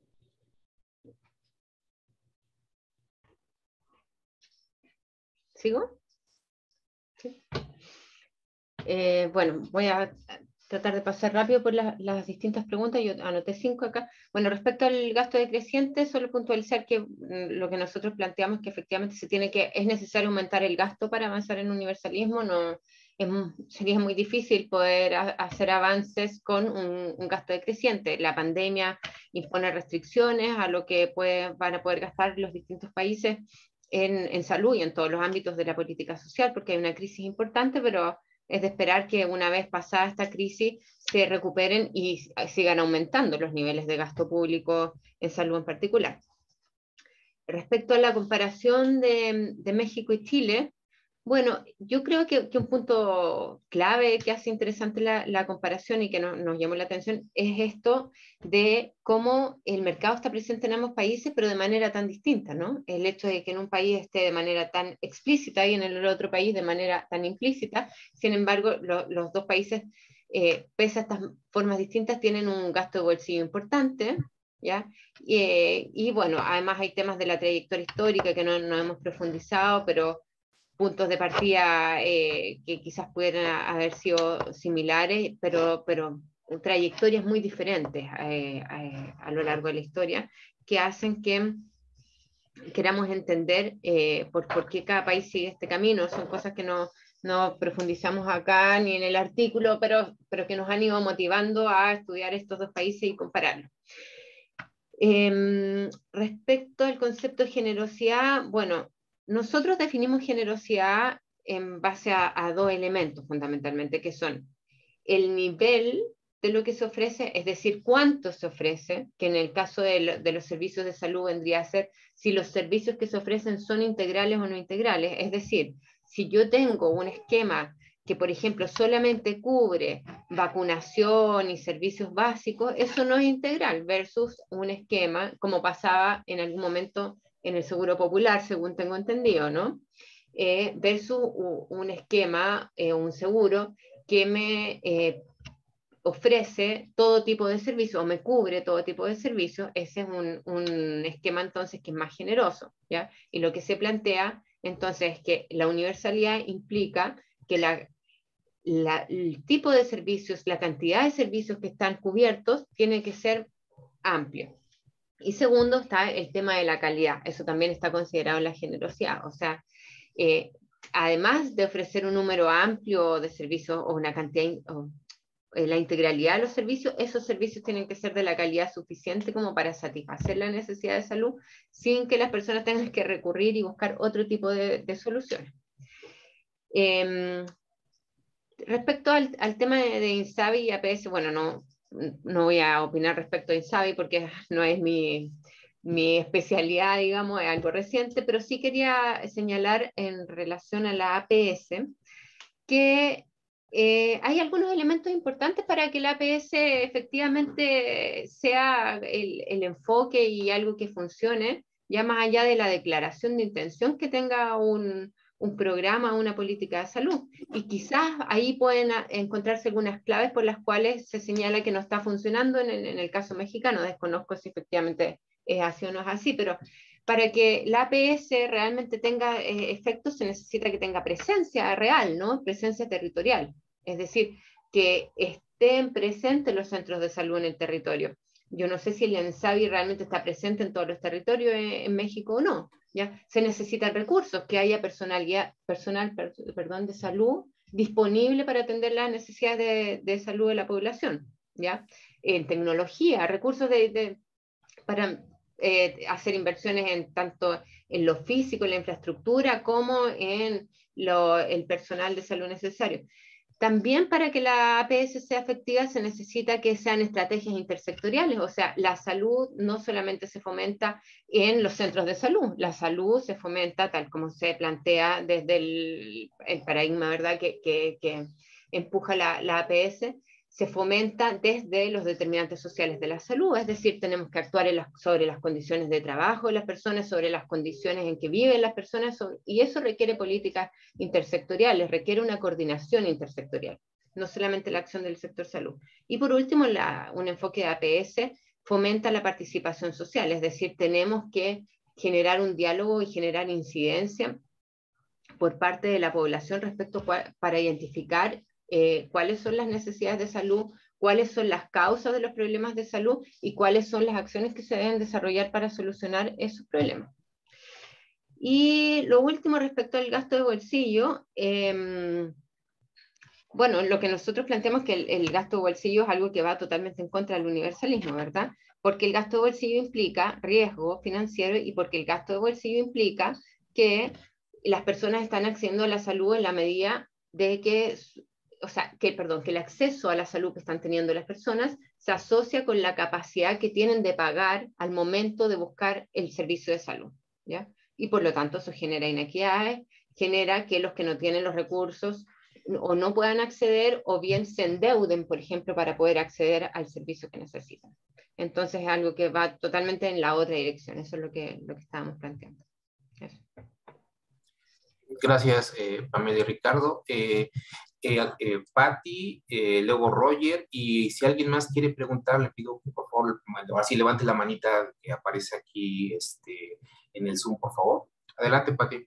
Sí, la pregunta, bueno, tiene dos partes. La primera es si es obligatorio estar asegurado en Chile, porque si hay una cobertura casi del 100% y hay público y privado y uno se puede, digamos, asegurar con uno o con otro, ¿es obligatorio asegurarse? Y la segunda, si es así y si uno puede tener acceso al privado, ¿está regulado de alguna manera por el gobierno? Porque ese es el gran problema del acceso, ¿no? Gracias. Y muy bueno el paper, felicidades. Roger. Sí, gracias. Sí, yo quería ver si nos podrían elaborar un poco más acerca de lo que han encontrado en términos de los impedimentos al este universalismo en estos dos casos, porque, bueno, pensando en diferentes factores, por ejemplo, el factor puramente económica, ¿no? Donde se podría imaginar uno diciendo que, bueno, este universalismo es posible en el Europa occidental, pero en América Latina no, simplemente por cuestiones de dinero. Luego hay cosas como más, bueno, como lo que Ricardo ya mencionó de democracia, tal vez la falta de ideas, que también fue algo que mencionaron, entonces la manera en que México tiene que explorar otras opciones. No sé si han también visto algo de factores socioculturales al fondo, ¿no? Como, pues pienso como en la resistencia al universalismo de salud en Estados Unidos, que es como algo ideológico de responsabilidad individual, ¿no? O en el caso de México, se piensa de la manera en que no es tan claro que todos quieren eliminar la distinción entre lo público y lo privado, ¿no? Es una manera de distinguirse entre clases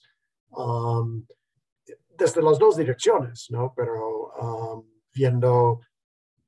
queriendo distanciarse de los pobres, pero también la gente que apoya en lo público queriendo distanciarse de lo privado, que es concebido como algo pues extranjero, ideas que vienen de la Revolución Mexicana, pero yo creo que siguen siendo presentes. Entonces, bueno, solo si podrían elaborar un poco más sobre los impedimentos.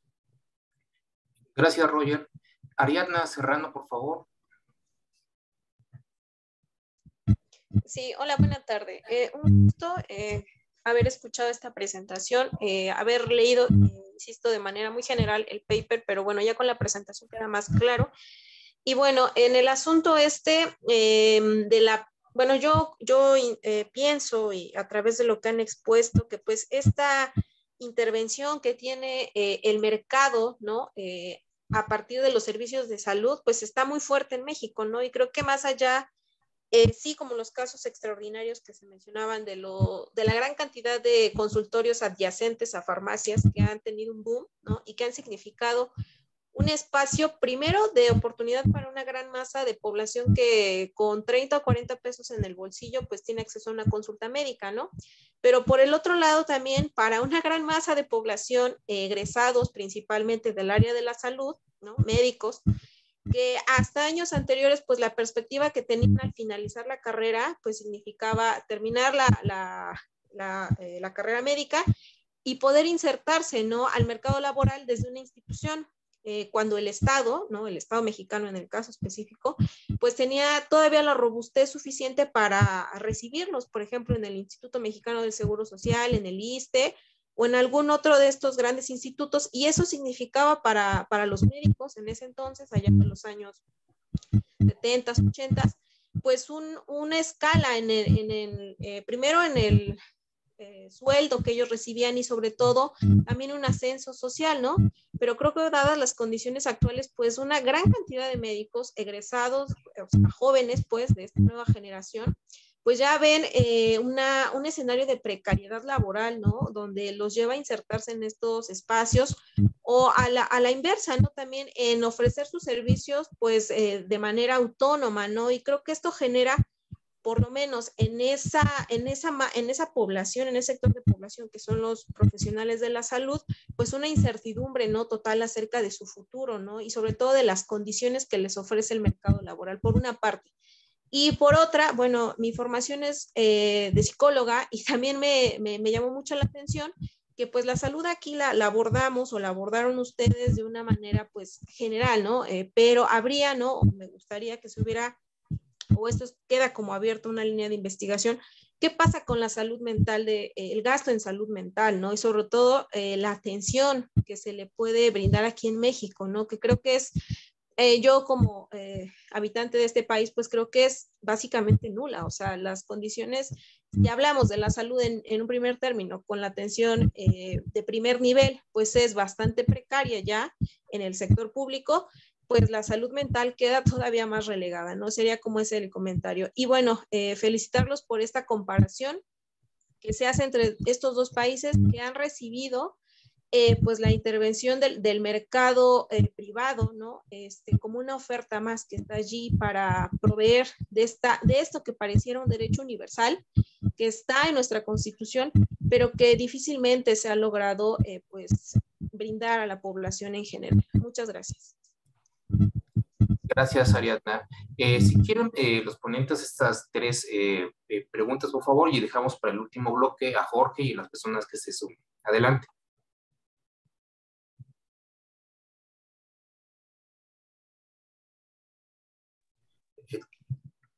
Tu micrófono. Ricardo, ¿partes tú? Porque hay más sobre México. Como quieras. Parte tú, sí, y así yo. Gracias. Oye, pues muchas gracias por sus preguntas. Contesto algunas que tienen que ver con México. Bueno, ahorita que Pamela podrá comentar más sobre el caso chileno, Pati, pero sí, efectivamente, ahí es obligatorio. Tienes que elegir, y sí está regulado el mercado de seguros privados por parte del Estado y como incorporado explícitamente en la política pública. En cuanto a los factores socioculturales, creo que ahorita Pamela va a poder decir más, porque ella, su tesis doctoral es sobre el rol de las clases medias, el uso de servicios públicos de salud por parte de las clases medias, ¿no? Pero bueno, ella ya explicará de qué se trata. Pero es eso, Roger. Sí es muy importante entender, creo que todos esos factores, ¿no? Que producen la continuidad de cierto status quo. Solo agrego una cosa, más política que sociocultural. Es que en países que ya tienen un sector privado muy grande, ¿sí? Como, bueno, el caso chileno, pero por ejemplo el caso mexicano y el caso de Estados Unidos también, ¿sí? Estos son actores políticos ya con poder, ¿sí? Cualquier política pública o intento de reforma tiene que tomar en cuenta esas dependencias de trayectoria, ¿no? Esas path dependencies en inglés, ¿no? Para utilizar términos del institucionalismo histórico, ¿no? Si no, va a ser difícil cualquier reforma. Hay que entender cuáles son esas dependencias, hay que entender la historia. Y la historia del sistema mexicano es una historia de un sector privado grande y que ha crecido y que tiene poder político. Entonces, cualquier reforma vas a tener que tratar con el sector privado, pase lo que pase, ¿sí? Pues no importa el tipo de reforma que intentes. Sobre la oferta laboral, sí, muy, muy importante, muy interesante la pregunta sobre la oferta laboral de recursos humanos, la oferta de recursos humanos médicos. Sí, efectivamente, fíjate, pero algo interesante es que por el Seguro Popular de Salud, el número de médicos en el sector, que se incorporaron al sector público, sí creció. Sí hubo un crecimiento durante este siglo en el número de médicos y enfermeros, enfermeras, médicos empleados en el sector público. Sí lo hubo en México. Por el Seguro Popular de Salud, ¿sí? No obstante, no fue suficiente para absorber a muchos egresados, ¿sí? Sobre todo médicos generales. Creo que en México tenemos este problema. Tenemos muchos médicos generales, de hecho el indicador de médicos generales en México está muy bien, es comparable con cualquier otro país de un sistema de salud o cualquier otro país del mundo, ¿sí? Pero hay muy pocos especialistas. Sí, entonces hay una oferta muy grande de médicos generales y una oferta muy reducida de especialistas. Esos médicos generales son a los que ya no absorbe el sector público ni absorben tampoco hospitales privados y son los que tienen que caer en la precariedad laboral, ¿sí? Trabajando de forma independiente o empleándose en estos tipos de consultorios adyacentes a farmacias. ¿Qué hacer con esa oferta de médicos generales? Es otro reto que enfrenta el gobierno actual mexicano, ¿sí? Así es, y yo me quedaría yo solo contestaría esas preguntas. Ok, bueno, respecto a lo primero sobre Chile, sí, el aseguramiento es obligatorio para todos los trabajadores, sean asalariados o autoempleados. Lo de los autoempleados es más reciente, es algo de los últimos años, que pueden elegir entre asegurarse en seguro público o en alguna de los seguros privados que son las ISAPRES. Las ISAPRES, los seguros privados, están regulados por el Estado, pero esa regulación aún es deficiente. O sea, hay algunas características del aseguramiento privado que son bastante criticadas, ya que tienen que ver con cómo las ISAPRE van descremando a la población y van seleccionando a la población que tiene menores riesgos de salud, a la población que tiene mayores recursos, a través de los cobros que hacen, ¿no? Por ejemplo, van subiendo el valor de los planes de salud a la gente a medida que envejece y ese tipo de prácticas que terminan profundizando en la segmentación. Eso se ha ido regulando y más aún durante los últimos años, pero todavía quedan brechas importantes de regulación, ¿ya? En relación a los impedimentos que preguntaba Roger, bueno, sin duda pueden haber muchos. Yo quisiera relevar 3 que a mi juicio están presentes de manera importante en varios países de América Latina. Yo creo que, bueno, el primero tiene que ver con lo que hemos venido planteando en esta presentación, que tiene que ver con la presencia masiva y poco regulada del mercado en la prestación de salud, ¿ya? Ambas cosas, o sea, vemos que tanto en México como en Chile y en muchos otros países el mercado tiene una presencia importante, sea de manera explícita o implícita, pero está presente de manera importante en la atención de salud, y además la regulación es deficiente, en algunos casos extremadamente deficiente, como podría ser en México, y en otros casos bastante deficiente aún, como puede ser en Chile. Y eso permite cosas como la que mencionaba recién, que es el descreme, que se profundice la segmentación de la población, que se drenen recursos desde el sector público al sector privado, etc.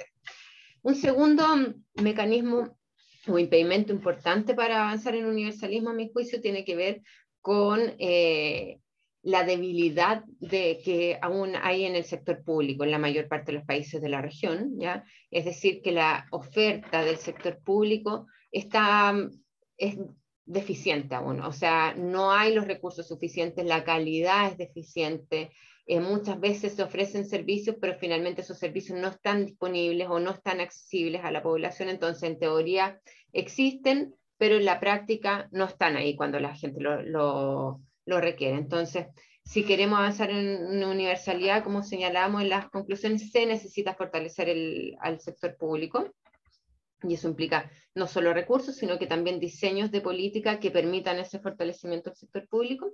Y lo tercero, que tiene mucho que ver con lo que plantea Roger, tiene que ver con los legados de política y cómo esos legados van a, de alguna manera, condicionar, por una parte, lo que se dice tradicionalmente, que son las posibilidades de reforma que hay en las políticas, por ejemplificar con Chile, que para mí es como el caso que más conozco de toda la región, ¿verdad?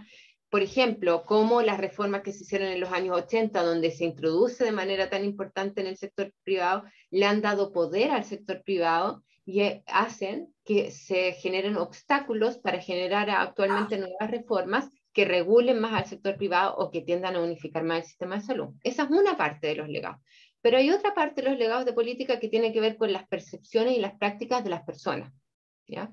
El hecho que desde acá en Chile, por ejemplo, por 40 años haya existido un sector privado de manera importante, presente en los servicios de salud, ha hecho que, por ejemplo, las clases medias, que es algo que he estado estudiando los últimos años, asocien el acceder a buena salud con estar en el sector privado. Entonces, se podrían hacer reformas de fortalecer el sector público, pero el efecto no va a ser tan directo, no es automático que las personas entonces se van a cambiar al sector público porque ahora les decimos que el sector público es bueno y que el sector público tiene mayor financiamiento. Se requiere generar un proceso que es más a largo plazo, ¿verdad?, donde se transformen las percepciones, donde se puedan transformar las prácticas, pero es importante también ahí señalar que esas percepciones y esas prácticas, a mi juicio, no son como opción individual, sino que son producto de esta historia, ¿verdad?, de estos legados de política, y por lo tanto las reformas que se hagan tienen que considerar el cómo se ha ido condicionando eso y ser lo suficientemente bien diseñadas o hábiles para actuar ahí, ¿ya? Y no suponer que solo por el hecho que se diseñe una reforma la gente va a cambiar su comportamiento y su forma de acceder a la salud. Eso creo que quisiera agregar. Gracias. Bueno, Jorge Jorge José dice, sí, por favor, si la pregunta y si alguien más sería prácticamente ya la última pregunta. Adelante. Muchas gracias. Bueno, felicidades por su ponencia y su artículo, lo estaba revisando, me gustó mucho. Y bueno, yo he estado analizando más los indicadores de protección financiera y con este cambio de política en lo que es el Seguro Popular Insabi, pues se ha dicho, como lo comentaba el doctor Ricardo, se enfoca en los servicios de primer nivel. Sin embargo, analizando algunos datos, se incrementa el gasto per cápita en esta institución. Y si y dado los cambios de programas o de atención o los objetivos que se pretende con el INSABI, si se ve potencial, en su opinión, se ve potencial de que se pueda tener una mayor protección financiera a las personas que reconocen tener el derecho al servicio del INSABI. Esa sería mi pregunta. Muchas gracias. Si alguien más quiere hacer otra pregunta, si no, bueno, adelante Abel y adelante. Gracias. Solo una pregunta. Considerando que tanto Chile como México van a la par en el tema de los sistemas de pensiones y que de alguna forma ambos países han encomendado la administración de los recursos de pensión a entidades privadas, desde su punto de vista, esa asignación de esos recursos a entidades privadas, en el caso de México son administradores de fondos para el retiro y también hay instituciones privadas en Chile que son análogos, de hecho son modelos muy parecidos.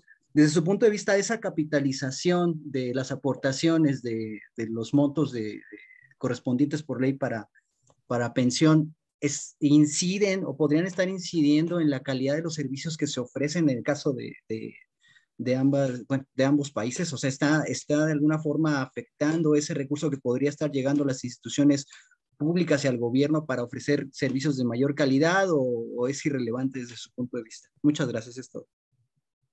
Muchas gracias. Y bueno, yo voy a agregar otra pregunta y con eso ya sería el tercer bloque, y prácticamente como también nos encantaría escuchar sus comentarios finales de ambos para ir cerrando también la transmisión. Mi pregunta es, ¿qué pasa? Me encantaría escuchar su perspectiva. ¿Qué pasa con aquellos lugares, sobre todo rurales, donde ni lo público ni lo privado está? O sea, lo privado ni siquiera la farmacia tiene.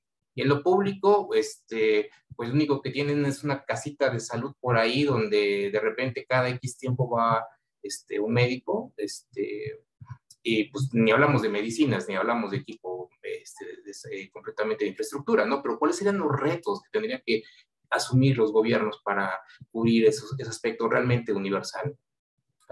Entonces, les dejo el micrófono.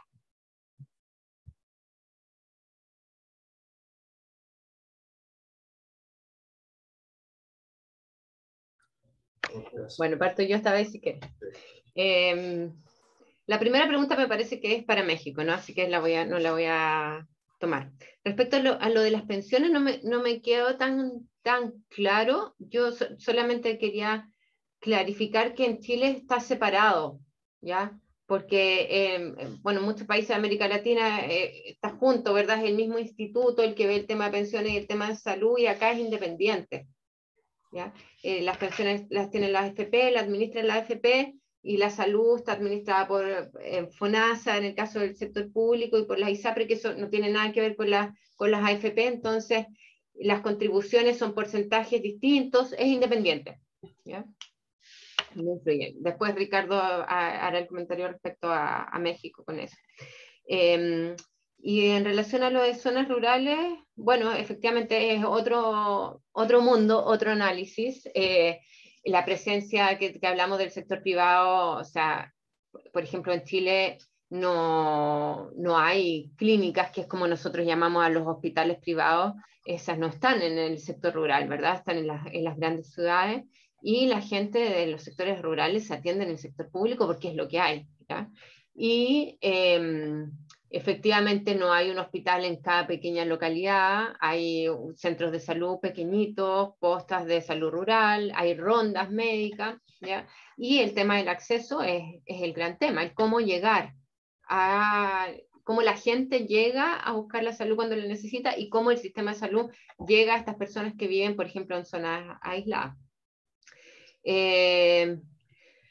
Bueno, ahí tiene que ver con el fortalecimiento del sector público, ¿no? Ahí se demuestra nuevamente que en verdad que para potenciar el acceso equitativo a la salud se necesita un sector público fuerte, porque el sector privado, ya el mercado, no va a ir a las zonas rurales a atender a estas poquitas personas que viven en las zonas rurales. Entonces, si queremos acceso a salud para todos, bueno, necesitamos un sistema público fuerte, porque va a ser el sistema público el que se va a preocupar de estos grupos que no representan clientes interesantes para las opciones de mercado, ¿verdad?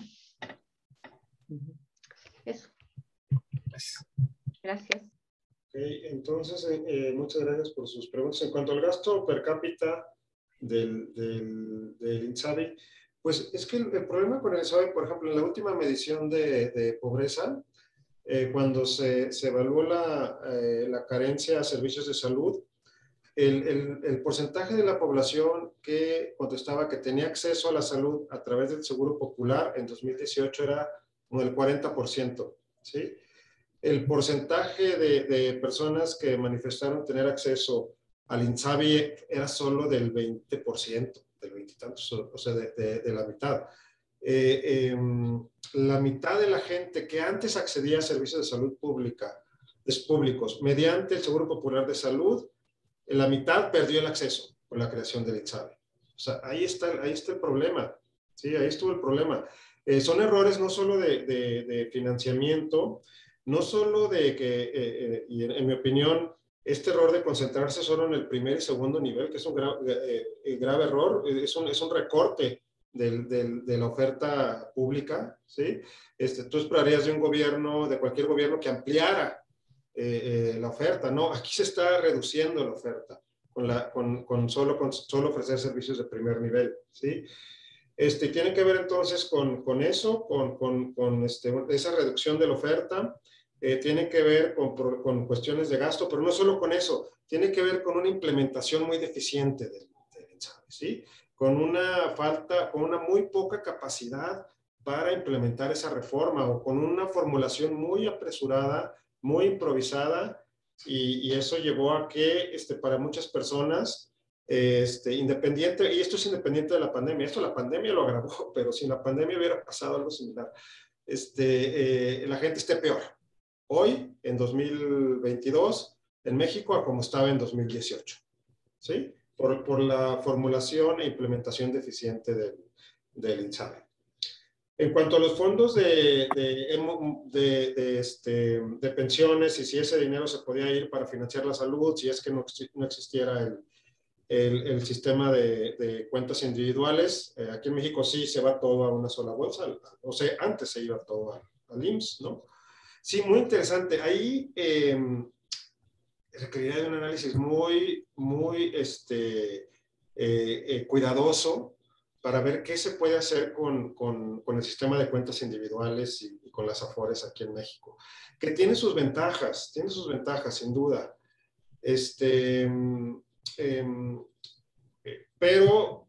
Pero también tiene sus problemas. Pero fíjate, una reforma importante, hay una reforma reciente al sistema de pensiones del IMSS, ¿sí?